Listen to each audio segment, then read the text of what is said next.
जाने माता वैष्णो देवी की अमर कथा। वैष्णो देवी उत्तरी भारत के सबसे पूजनीय और पवित्र स्थलों में से एक है। यह मंदिर पहाड़ पर स्थित होने के कारण अपनी भव्यता व सुंदरता के कारण भी प्रसिद्ध है। वैष्णो देवी भी ऐसे ही स्थानों में एक है जिसे माता का निवास स्थान माना जाता है। मंदिर 5200 फीट की ऊंचाई और कटरा से लगभग 14 किलोमीटर की दूरी पर स्थित है। हर साल लाखों तीर्थयात्री मंदिर के दर्शन करते हैं। यह भारत में तिरुमला वेंकटेश्वर मंदिर के बाद दूसरा सर्वाधिक देखा जाने वाला धार्मिक तीर्थस्थल है। वैसे तो माता वैष्णो देवी के संबंध में कई पौराणिक कथाएं प्रचलित हैं, लेकिन मुख्य दो कथाएं अधिक प्रचलित हैं। माता वैष्णो देवी की प्रथम कथा मान्यतानुसार एक बार पहाड़ों वाली माता ने अपने एक परम भक्त पंडित श्रीधर की भक्ति से प्रसन्न होकर उसकी लाज बचाई और पूरे सृष्टि को अपने अस्तित्व का प्रमाण दिया। वर्तमान कटरा कस्बे से 2 किमी की दूरी पर स्थित हंसाली गांव में मां वैष्णवी के परम भक्त श्रीधर रहते थे। वह निसंतान होने से दुखी रहते थे। एक दिन उन्होंने नवरात्रि पूजन के लिए कुंवारी कन्याओं को बुलवाया। मां वैष्णो कन्या वेश में उन्हीं के बीच आ बैठीं। पूजन के बाद सभी कन्याएं तो चली गई, पर मां वैष्णो देवी वहीं रहीं और श्रीधर से बोली, सबको अपने घर भंडारे का निमंत्रण दे आओ। श्रीधर ने उस दिव्य कन्या की बात मान ली और आसपास के गांवों में भंडारे का संदेश पहुंचा दिया। वहां से लौटकर आते समय गुरु गोरखनाथ व उनके शिष्य बाबा भैरवनाथ जी के साथ उनके दूसरे शिष्यों को भी भोजन का निमंत्रण दिया। भोजन का निमंत्रण पाकर सभी गांववासी अचंभित थे कि वह कौन सी कन्या है जो इतने सारे लोगों को भोजन करवाना चाहती है। इसके बाद श्रीधर के घर में अनेक गांववासी आकर भोजन के लिए एकत्रित हुए। तब कन्या रूपी मां वैष्णो देवी ने एक विचित्र पात्र से सभी को भोजन परोसना शुरू किया। भोजन परोसते हुए जब वह कन्या भैरवनाथ के पास गई, तब उसने कहा कि मैं तो खीर पूरी की जगह मांस भक्षण और मदिरा पान करूंगा। तब कन्या रूपी मां ने उसे समझाया कि यह ब्राह्मण के यहाँ का भोजन है, इसमें मांसाहार नहीं किया जाता। किंतु भैरवनाथ ने जानबूझकर अपनी बात पर अड़ा रहा। जब भैरवनाथ ने उस कन्या को पकड़ा चाहा, तब मां ने उसके कपट को जान लिया। मां ने वायु रूप में बदलकर त्रिकूट पर्वत की ओर उड़ चली। भैरवनाथ भी उनके पीछे गया। माना जाता है कि मां की रक्षा के लिए पवनपुत्र हनुमान भी थे।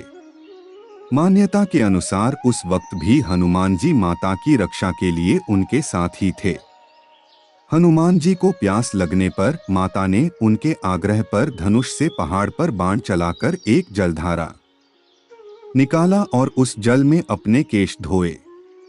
आज यह पवित्र जलधारा बाणगंगा के नाम से जानी जाती है, जिसके पवित्र जल का पान करने या इससे स्नान करने से श्रद्धालुओं की सारी थकावट और तकलीफें दूर हो जाती हैं। इस दौरान माता ने एक गुफा में प्रवेश कर 9 माह तक तपस्या की। भैरवनाथ भी उनके पीछे वहां तक आ गया। तब एक साधु ने भैरवनाथ से कहा कि तू जिसे एक कन्या समझ रहा है, वह आदिशक्ति जगदम्बा है, इसलिए उस महाशक्ति का पीछा छोड़ दे। भैरवनाथ साधु की बात नहीं मानी। तब माता गुफा की दूसरी ओर से मार्ग बनाकर बाहर निकल गईं। यह गुफा आज भी अर्धकुमारी या आदिकुमारी या गर्भजून के नाम से प्रसिद्ध है। अर्धकुमारी के पहले माता की चरण पादुका भी है। यह वह स्थान है जहां माता ने भागते भागते मुड़कर भैरवनाथ को देखा था। गुफा से बाहर निकलकर कन्या ने देवी का रूप धारण किया। माता ने भैरवनाथ को चेताया और वापस जाने को कहा, फिर भी वह नहीं माना। माता गुफा के भीतर चली गई। तब माता की रक्षा के लिए हनुमान जी ने गुफा के बाहर भैरव से युद्ध किया। भैरव ने फिर भी हार नहीं मानी। जब वीर हनुमान निढाल होने लगे, तब माता वैष्णवी ने महाकाली का रूप लेकर भैरवनाथ का संहार कर दिया। भैरवनाथ का सिर कटकर भवन से 8 किमी दूर त्रिकूट पर्वत की भैरव घाटी में गिरा। उस स्थान को भैरवनाथ के मंदिर के नाम से जाना जाता है।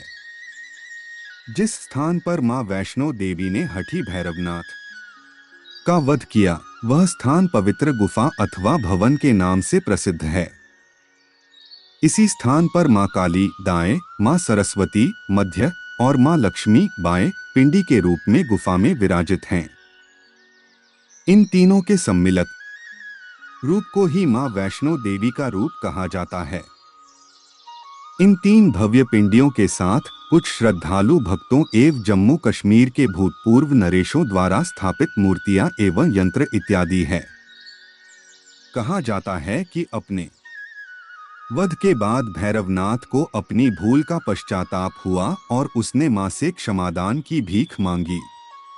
माता वैष्णो देवी जानती थीं कि उन पर हमला करने के पीछे भैरव की प्रमुख मंशा मोक्ष प्राप्त करने की थी। उन्होंने केवल भैरव को पुनर्जन्म के चक्र से मुक्ति प्रदान की, बल्कि उसे वरदान देते हुए कहा कि मेरे दर्शन तब तक पूरे नहीं माने जाएंगे जब तक कोई भक्त मेरे बाद तुम्हारे दर्शन नहीं करेगा। उसी मान्यता के अनुसार आज भी भक्त माता वैष्णो देवी के दर्शन करने के बाद 8 किलोमीटर की खड़ी चढ़ाई चढ़कर भैरवनाथ के दर्शन करने को जाते हैं।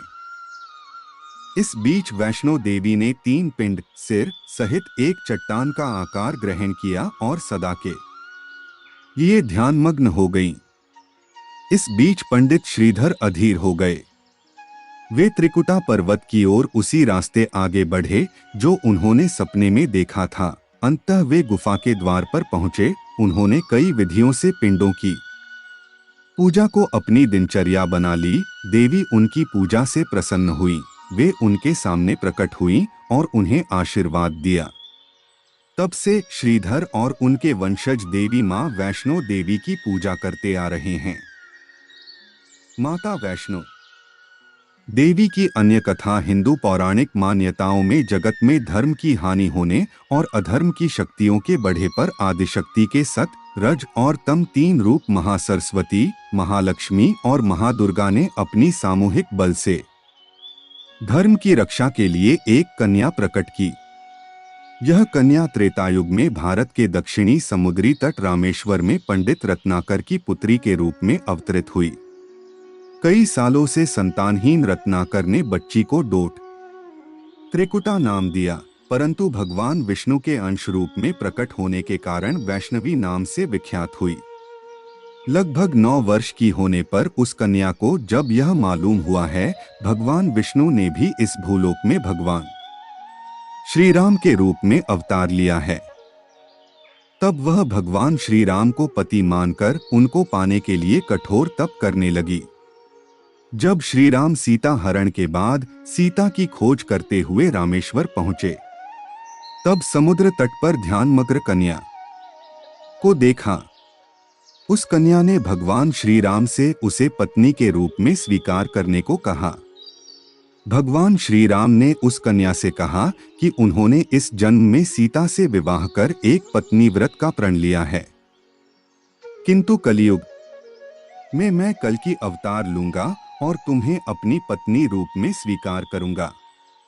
उस समय तक तुम हिमालय स्थित त्रिकूट पर्वत की श्रेणी में जाकर तप करो और भक्तों के कष्ट और दुख खोन का नाश कर जगत कल्याण करती रहो। जब श्री राम ने रावण के विरुद्ध विजय प्राप्त किया, तब मां ने नवरात्र मनाने का निर्णय लिया। इसलिए उक्त संदर्भ में लोग नवरात्र के 9 दिनों की अवधि में रामायण का पाठ करते हैं। श्री राम ने वचन दिया था कि समस्त संसार द्वारा मां वैष्णो देवी की स्तुति गाई जाएगी। त्रिकुटा वैष्णो देवी के रूप में प्रसिद्ध होंगी और सदा के लिए अमर हो जाएंगी। माता वैष्णो देवी की अमर कथा। माता वैष्णो देवी की प्रथम कथा मान्यतानुसार एक बार पहाड़ों वाली माता ने अपने एक परम भक्त पंडित श्रीधर की भक्ति से प्रसन्न होकर उसकी लाज बचाई और पूरे सृष्टि को अपने अस्तित्व का प्रमाण दिया।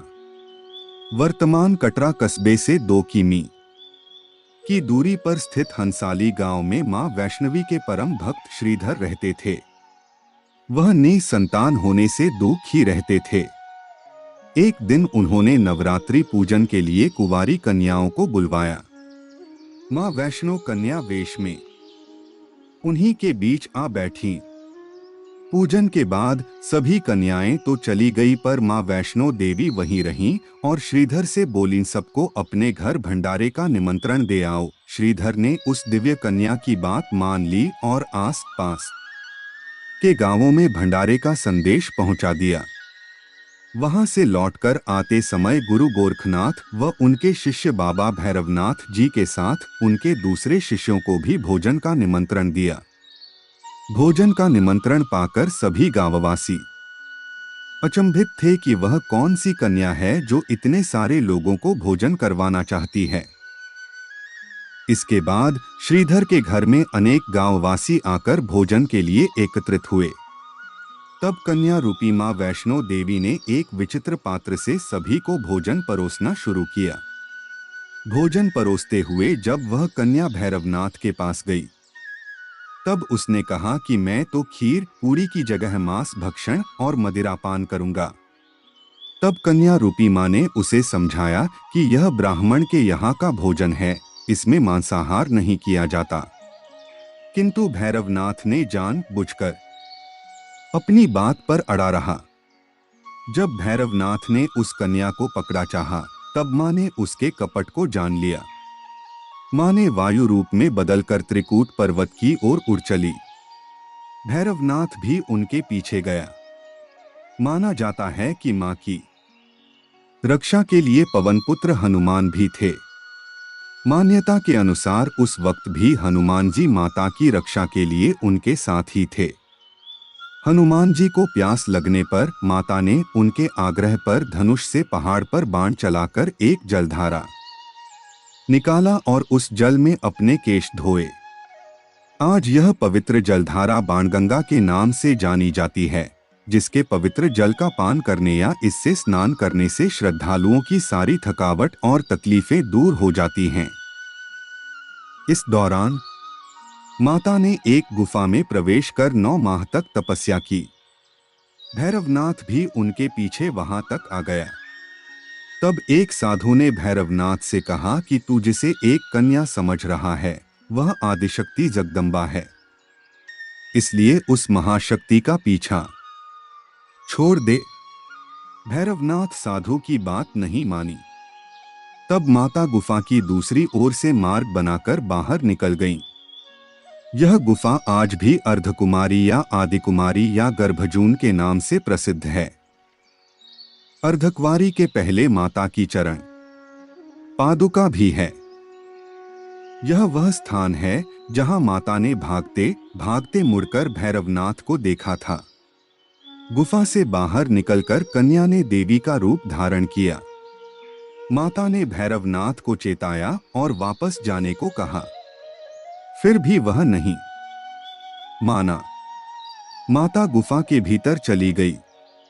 तब माता की रक्षा के लिए हनुमान जी ने गुफा के बाहर भैरव से युद्ध किया। भैरव ने फिर भी हार नहीं मानी। जब वीर हनुमान निढाल होने लगे, तब माता वैष्णवी ने महाकाली का रूप लेकर भैरवनाथ का संहार कर दिया।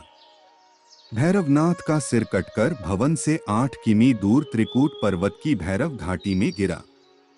उस स्थान को भैरवनाथ के मंदिर के नाम से जाना जाता है।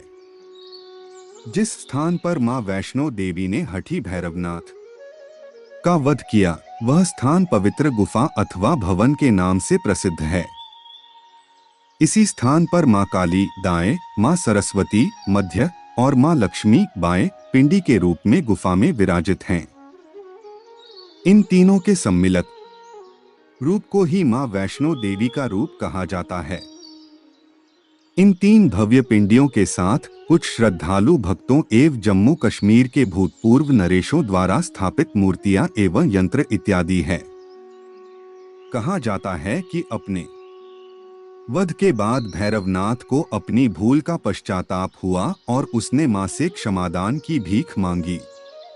माता वैष्णो देवी जानती थीं कि उन पर हमला करने के पीछे भैरव की प्रमुख मंशा मोक्ष प्राप्त करने की थी। उन्होंने केवल भैरव को पुनर्जन्म के चक्र से मुक्ति प्रदान की, बल्कि उसे वरदान देते हुए कहा कि मेरे दर्शन तब तक पूरे नहीं माने जाएंगे जब तक कोई भक्त मेरे बाद तुम्हारे दर्शन नहीं करेगा। उसी मान्यता के अनुसार आज भी भक्त माता वैष्णो देवी के दर्शन करने के बाद 8 किलोमीटर की खड़ी चढ़ाई चढ़कर भैरवनाथ के दर्शन करने को जाते हैं। इस बीच वैष्णो देवी ने 3 पिंड सिर सहित एक चट्टान का आकार ग्रहण किया और सदा के लिए ध्यानमग्न हो गईं। इस बीच पंडित श्रीधर अधीर हो गए। वे त्रिकुटा पर्वत की ओर उसी रास्ते आगे बढ़े जो उन्होंने सपने में देखा था। अंततः वे गुफा के द्वार पर पहुंचे। उन्होंने कई विधियों से पिंडों की पूजा को अपनी दिनचर्या बना ली। देवी उनकी पूजा से प्रसन्न हुई। वे उनके सामने प्रकट हुईं और उन्हें आशीर्वाद दिया। तब से श्रीधर और उनके वंशज देवी मां वैष्णो देवी की पूजा करते आ रहे हैं। नवरात्र विशेष। माता वैष्णो देवी की अमर कथा भारत में तिरुमला वेंकटेश्वर मंदिर के बाद दूसरा सर्वाधिक देखा जाने वाला धार्मिक तीर्थस्थल माता वैष्णो देवी मंदिर है। वैसे तो माता वैष्णो देवी के संबंध में कई पौराणिक कथाएं प्रचलित हैं, लेकिन मुख्य 2 कथाएं अधिक प्रचलित हैं। माता वैष्णो देवी की प्रथम कथा मान्यतानुसार एक बार पहाड़ों वाली माता ने अपने एक परम भक्त पंडित श्रीधर की भक्ति से प्रसन्न होकर उसकी लाज बचाई और पूरे सृष्टि को अपने अस्तित्व का प्रमाण दिया। वर्तमान कटरा कस्बे से 2 किमी की दूरी पर स्थित हंसाली गांव में मां वैष्णवी के परम भक्त श्रीधर रहते थे। वह निसंतान होने से दुखी रहते थे। एक दिन उन्होंने नवरात्रि पूजन के लिए कुंवारी कन्याओं को बुलवाया। मां वैष्णो कन्या वेश में उन्हीं के बीच आ बैठीं। पूजन के बाद सभी कन्याएं तो चली गई, पर मां वैष्णो देवी वहीं रहीं और श्रीधर से बोली, सबको अपने घर भंडारे का निमंत्रण दे आओ। श्रीधर ने उस दिव्य कन्या की बात मान ली और आस पास के गांवों में भंडारे का संदेश पहुंचा दिया। वहां से लौटकर आते समय गुरु गोरखनाथ व उनके शिष्य बाबा भैरवनाथ जी के साथ उनके दूसरे शिष्यों को भी भोजन का निमंत्रण दिया। भोजन का निमंत्रण पाकर सभी गांववासी अचंभित थे कि वह कौन सी कन्या है जो इतने सारे लोगों को भोजन करवाना चाहती है। इसके बाद श्रीधर के घर में अनेक गांववासी आकर भोजन के लिए एकत्रित हुए। तब कन्या रूपी मां वैष्णो देवी ने एक विचित्र पात्र से सभी को भोजन परोसना शुरू किया।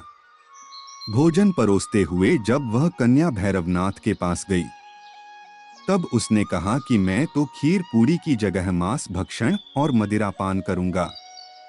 तब कन्या रूपी मां ने उसे समझाया कि यह ब्राह्मण के यहाँ का भोजन है, इसमें मांसाहार नहीं किया जाता। किंतु भैरवनाथ ने जानबूझकर अपनी बात पर अड़ा रहा। जब भैरवनाथ ने उस कन्या को पकड़ना चाहा, तब मां ने उसके कपट को जान लिया। मां ने वायु रूप में बदलकर त्रिकूट पर्वत की ओर उड़ चली। भैरवनाथ भी उनके पीछे गया। माना जाता है कि मां की रक्षा के लिए पवनपुत्र हनुमान भी थे। मान्यता के अनुसार उस वक्त भी हनुमान जी माता की रक्षा के लिए उनके साथ ही थे। हनुमान जी को प्यास लगने पर माता ने उनके आग्रह पर धनुष से पहाड़ पर बाण चलाकर एक जलधारा निकाला और उस जल में अपने केश धोए। आज यह पवित्र जलधारा बाणगंगा के नाम से जानी जाती है, जिसके पवित्र जल का पान करने या इससे स्नान करने से श्रद्धालुओं की सारी थकावट और तकलीफें दूर हो जाती हैं। इस दौरान माता ने एक गुफा में प्रवेश कर 9 माह तक तपस्या की। भैरवनाथ भी उनके पीछे वहां तक आ गया। तब एक साधु ने भैरवनाथ से कहा कि तू जिसे एक कन्या समझ रहा है, वह आदिशक्ति जगदम्बा है, इसलिए उस महाशक्ति का पीछा छोड़ दे। भैरवनाथ साधु की बात नहीं मानी। तब माता गुफा की दूसरी ओर से मार्ग बनाकर बाहर निकल गईं। यह गुफा आज भी अर्धकुमारी या आदिकुमारी या गर्भजून के नाम से प्रसिद्ध है। अर्धकुमारी के पहले माता की चरण पादुका भी है। यह वह स्थान है जहां माता ने भागते भागते मुड़कर भैरवनाथ को देखा था। गुफा से बाहर निकलकर कन्या ने देवी का रूप धारण किया। माता ने भैरवनाथ को चेताया और वापस जाने को कहा, फिर भी वह नहीं माना। माता गुफा के भीतर चली गई। तब माता की रक्षा के लिए हनुमान जी ने गुफा के बाहर भैरव से युद्ध किया। तब माता वैष्णवी ने महाकाली का रूप लेकर भैरवनाथ का संहार कर दिया। भैरवनाथ का सिर कटकर भवन से 8 किमी दूर त्रिकूट पर्वत की भैरव घाटी में गिरा। उस स्थान को भैरवनाथ के मंदिर के नाम से जाना जाता है। जिस स्थान पर मां वैष्णो देवी ने हठी भैरवनाथ का वध किया, वह स्थान पवित्र गुफा अथवा भवन के नाम से प्रसिद्ध है। इसी स्थान पर मां काली दाएं, मां सरस्वती मध्य और मां लक्ष्मी बाएं पिंडी के रूप में गुफा में विराजित हैं। इन तीनों के सम्मिलित रूप को ही मां वैष्णो देवी का रूप कहा जाता है। कहा जाता है कि अपने वध के बाद भैरवनाथ को अपनी भूल का पश्चाताप हुआ और उसने मां से क्षमादान की भीख मांगी। माता वैष्णो देवी जानती थीं कि उन पर हमला करने के पीछे भैरव की प्रमुख मंशा मोक्ष प्राप्त करने की थी। उन्होंने न केवल भैरव को पुनर्जन्म के चक्र से मुक्ति प्रदान की, बल्कि उसे वरदान देते हुए कहा कि मेरे दर्शन तब तक पूरे नहीं माने जाएंगे जब तक कोई भक्त मेरे बाद तुम्हारे दर्शन नहीं करेगा। उसी मान्यता के अनुसार आज भी भक्त माता वैष्णो देवी के दर्शन करने के बाद 8 किलोमीटर की खड़ी चढ़ाई चढ़कर भैरवनाथ के दर्शन करने को जाते हैं। इस बीच वैष्णो देवी ने 3 पिंड सिर सहित एक चट्टान का आकार ग्रहण किया और सदा के लिए ध्यानमग्न हो गईं। इस बीच पंडित श्रीधर अधीर हो गए। वे त्रिकुटा पर्वत की ओर उसी रास्ते आगे बढ़े जो उन्होंने सपने में देखा था। अंततः वे गुफा के द्वार पर पहुंचे। उन्होंने कई विधियों से पिंडों की पूजा को अपनी दिनचर्या बना ली। देवी उनकी पूजा से प्रसन्न हुई। वे उनके सामने प्रकट हुईं और उन्हें आशीर्वाद दिया। तब से श्रीधर और उनके वंशज देवी मां वैष्णो देवी की पूजा करते आ रहे हैं। माता वैष्णो देवी की अन्य कथा हिंदू पौराणिक मान्यताओं में जगत में धर्म की हानि होने और अधर्म की शक्तियों के बढ़ने पर आदिशक्ति के सत, रज और तम 3 रूप महासरस्वती, महालक्ष्मी और महादुर्गा ने अपनी सामूहिक बल से धर्म की रक्षा के लिए एक कन्या प्रकट की। यह कन्या त्रेतायुग में भारत के दक्षिणी समुद्री तट रामेश्वर में पंडित रत्नाकर की पुत्री के रूप में अवतरित हुई। कई सालों से संतानहीन रत्नाकर ने बच्ची को त्रिकुटा नाम दिया, परंतु भगवान विष्णु के अंश रूप में प्रकट होने के कारण वैष्णवी नाम से विख्यात हुई। लगभग 9 वर्ष की होने पर उस कन्या को जब यह मालूम हुआ है भगवान विष्णु ने भी इस भूलोक में भगवान श्री राम के रूप में अवतार लिया है, तब वह भगवान श्री राम को पति मानकर उनको पाने के लिए कठोर तप करने लगी। जब श्री राम सीता हरण के बाद सीता की खोज करते हुए रामेश्वर पहुंचे, तब समुद्र तट पर ध्यानमग्न कन्या को देखा। उस कन्या ने भगवान श्री राम से उसे पत्नी के रूप में स्वीकार करने को कहा। भगवान श्री राम ने उस कन्या से कहा कि उन्होंने इस जन्म में सीता से विवाह कर एक पत्नी व्रत का प्रण लिया है, किंतु कलयुग में मैं कल की अवतार लूंगा और तुम्हें अपनी पत्नी रूप में स्वीकार करूंगा। उस समय तक तुम हिमालय स्थित त्रिकूट पर्वत की श्रेणी में जाकर तप करो और भक्तों के कष्ट और दुखों का नाश कर जगत कल्याण करती रहो। जब श्री राम ने रावण के विरुद्ध विजय प्राप्त किया, तब मां ने नवरात्र मनाने का निर्णय लिया। इसलिए उक्त संदर्भ में लोग नवरात्र के 9 दिनों की अवधि में रामायण का पाठ करते हैं। श्री राम ने वचन दिया था कि समस्त संसार द्वारा मां वैष्णो देवी की स्तुति गाई जाएगी। त्रिकुटा वैष्णो देवी के रूप में प्रसिद्ध होंगी और सदा के लिए अमर हो जाएंगी। ये है माता वैष्णो देवी की सर्वाधिक प्रचलित कथा। सनातन धर्म को मानने वाले माता वैष्णो देवी की महिमा गाते नहीं थकते हैं। हमारे धर्म शास्त्रों में कलयुग में लोगों के कष्ट हरने के लिए देवी देवताओं के नाम जप के साथ साथ कथाएं भी बेहद उपयोगी बताई गई हैं। स्थान और काल में भेद की वजह से कथाओं में भी कुछ अंतर पाए जाते हैं। बस मन में सच्ची श्रद्धा होनी चाहिए, प्रभु कृपा अवश्य करते हैं। वैसे तो माता वैष्णो देवी से जुड़ी कई कथाएं हैं, पर जो कथा सबसे अधिक प्रचलित है वह आगे दी जा रही है।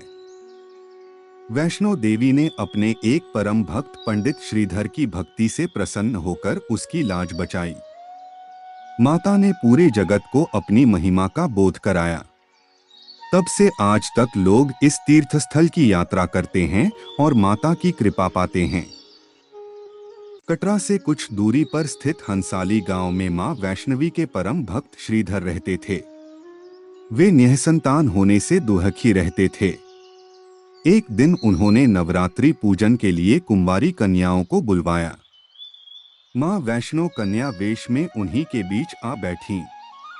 पूजन के बाद सभी कन्याएं तो चली गईं, पर मां वैष्णो देवी वहीं रहीं और श्रीधर से बोली, सबको अपने घर भंडारे का निमंत्रण दे आओ। श्रीधर ने उस दिव्य कन्या की बात मान ली और आसपास के गांवों में भंडारे का संदेश पहुंचा दिया। वहां से लौटकर आते समय गुरु गोरखनाथ व उनके शिष्य बाबा भैरवनाथ जी के साथ उनके दूसरे शिष्यों को भी भोजन का निमंत्रण दिया। भोजन का निमंत्रण पाकर सभी गांववासी अचंभित थे कि वह कौन सी कन्या है जो इतने सारे लोगों को भोजन करवाना चाहती है। इसके बाद श्रीधर के घर में अनेक गांववासी आकर भोजन के लिए जमा हुए। तब कन्या रूपी मां वैष्णो देवी ने एक विचित्र पात्र से सभी को भोजन परोसना शुरू किया। भोजन परोसते हुए जब वह कन्या भैरवनाथ के पास गई, तब उसने कहा कि मैं तो खीर पूरी की जगह मांस खाऊंगा और मदिरा पान करूंगा। तब कन्या रूपी मां ने उसे समझाया कि यह ब्राह्मण के यहाँ का भोजन है, इसमें मांसाहार नहीं किया जाता। किंतु भैरवनाथ ने जानबूझकर अपनी बात पर अड़ा रहा। जब भैरवनाथ ने उस कन्या को पकड़ना चाहा, तब मां ने उसके कपट को जान लिया। मां वायु रूप में बदलकर त्रिकूटा पर्वत की ओर उड़ चली। भैरवनाथ भी उनके पीछे गया। माना जाता है कि मां की रक्षा के लिए पवन पुत्र हनुमान भी थे। हनुमान जी को प्यास लगने पर माता ने उनके आग्रह पर धनुष से पहाड़ पर बाण चलाकर एक जलधारा निकाली और उस जल में अपने केश धोए। आज यह पवित्र जलधारा बाणगंगा के नाम से जानी जाती है। इसके पवित्र जल को पीने या इसमें स्नान करने से श्रद्धालुओं की सारी थकावट और तकलीफें दूर हो जाती हैं। इस दौरान माता ने एक गुफा में प्रवेश कर 9 माह तक तपस्या की। भैरवनाथ भी उनके पीछे वहां तक आ गया। तब एक साधु ने भैरवनाथ से कहा कि तू जिसे एक कन्या समझ रहा है, वह आदिशक्ति जगदम्बा है, इसलिए उस महाशक्ति का पीछा छोड़ दे। भैरवनाथ ने साधु की बात नहीं मानी। तब माता गुफा की दूसरी ओर से मार्ग बनाकर बाहर निकल गईं। यह गुफा आज भी अर्धकुमारी या आदिकुमारी या गर्भजून के नाम से प्रसिद्ध है। अर्धकुमारी के पहले माता की चरण पादुका भी है। यह वह स्थान है जहां माता ने भागते भागते मुड़कर भैरवनाथ को देखा था। गुफा से बाहर निकलकर कन्या ने देवी का रूप धारण किया। माता ने भैरवनाथ को चेताया और वापस जाने को कहा, फिर भी वह नहीं माना।